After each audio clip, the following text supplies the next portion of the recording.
If you're looking for Casey Acree, you'll probably find him at the gym, but don't expect to keep up. I like to do a lot of CrossFit. I like to do a lot of heavy strength and Olympic training. Not only can Casey probably outlift and outpull you, he can also do it with just one arm. It was just a birth defect, so it just, while I was in the womb, it didn't finish developing, and my parents knew from the sonograms ahead of time before I was born that it just wasn't going to finish developing. 23-year-old exercise science graduate student Casey Acree says he frequently gets asked questions regarding his left arm. And I mean, I always say I don't really blame him for that. I know that I would definitely be interested if I saw someone, that was adaptive, and I understand that it's interesting, and I'm obviously usually fully welcome people coming up and asking me questions. Casey says he works out 5 to 7 times a week and consumes a pretty healthy diet.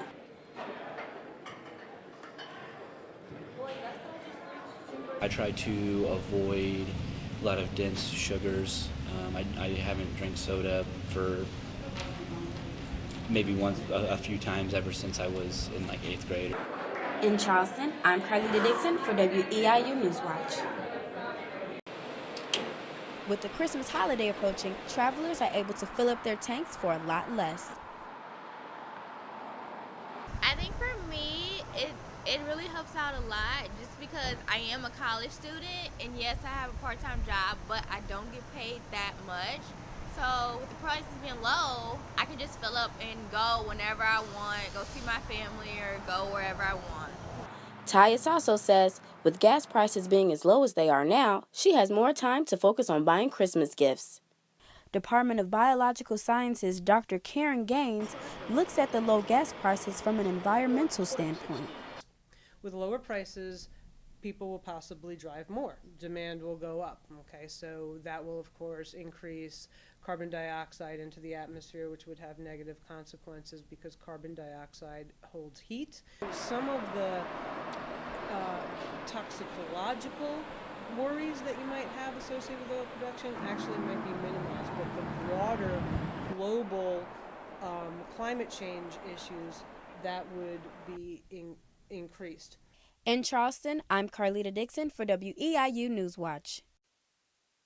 The Communication Department at Eastern Illinois University has recently gotten rid of sections available to students specifically geared towards freshmen and sophomores.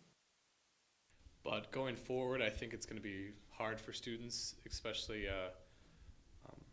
depending on if professors are laid off, when they're going to take these classes. They're going to have really busy semesters sometimes, and then next semester they may not have a lot of classes. So it's very interesting how it's going to go forward, and very upsetting, I'm sure. So.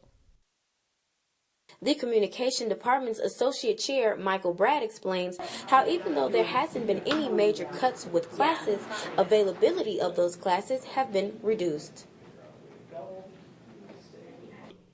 There's been a reduction in the variety of times a class is available, but there should be seats still for everyone, and our goal would be not to delay anybody's graduation, that if you come here, have your major in mind, stay with it for 4 years, that you'll be graduated in 4 years. Brad also explains how some courses are so specialized they are only offered once a semester.